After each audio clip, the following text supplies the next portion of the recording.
تو دل کو زندہ کرنے کے اسباب میں سے پہلا سبب ذکر کی کثرت. ہمارے مشائخ یہی سبق دیتے ہیں. سب سے پہلے فرماتے ہیں کہ 2 حصوں میں کرو. ایک تو چلتے پھرتے لیٹے بیٹھے اللہ کی طرف دھیان رکھو، اس کو وقوف قلبی کہہ دیتے ہیں. اور ایک فرماتے ہیں کہ صبح اور شام 15 منٹ آدھا گھنٹہ ساری دنیا سے ہٹ کٹ جاؤ اور اللہ تعالیٰ کی یاد میں ڈوب جاؤ.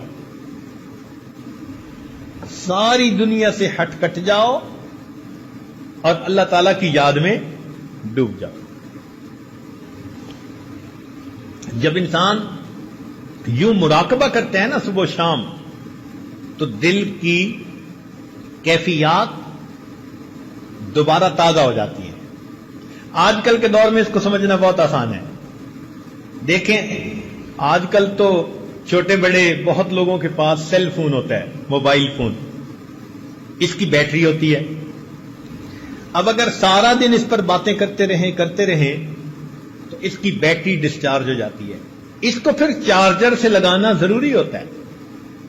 اگر آپ چارجر سے نہیں لگائیں گے تو بیٹری اتنی فلیٹ ہو جائے گی کہ بات ڈسکنیکٹ ہو جائے گی، پھر آن ہی نہیں ہوگا. بالکل اسی طرح ہم سارا دن لوگوں کے ساتھ انٹریکٹ کرتے رہتے ہیں، کام کاروبار، بیوی بچے دوست احباب. ہمارے دل کی کیفیات کی بیٹری ڈاؤن ہوتی رہتی ہے. ہمیں چاہیے صبح و شام اس کو چارجر کے ساتھ لگائیں. یہ جو مراقبہ ہے نا کہ اللہ سے لو لگا کے بیٹھے، حقیقت میں اللہ کی رحمت کے ساتھ اس ہم دل کو کنیکٹ کر دیتے ہیں.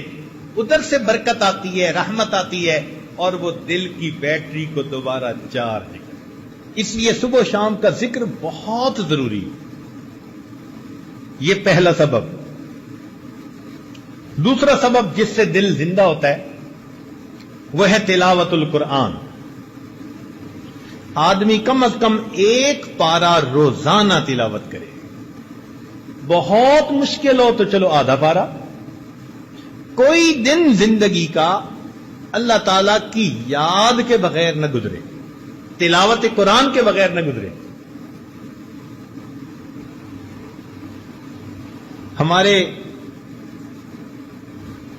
ان لاز کے ایک بزرگ تھے، دارالعلوم دیوبند سے انہوں نے فراغت حاصل کی تھی.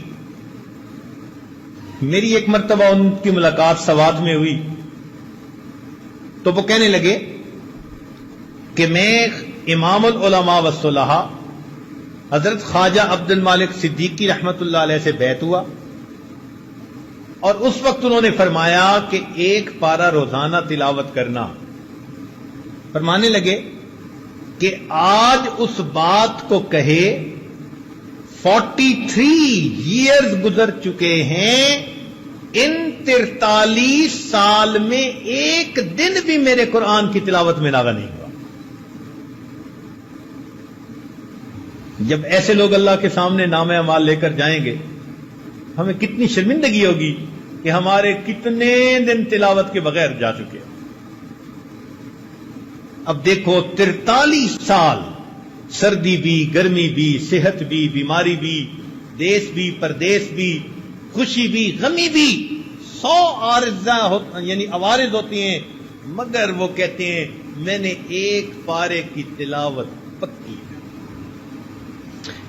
چنانچہ عبداللہ ابن عباس نے انہوں فرمایا کرتے تھے، من احب القرآن احب اللہ ورسولہ.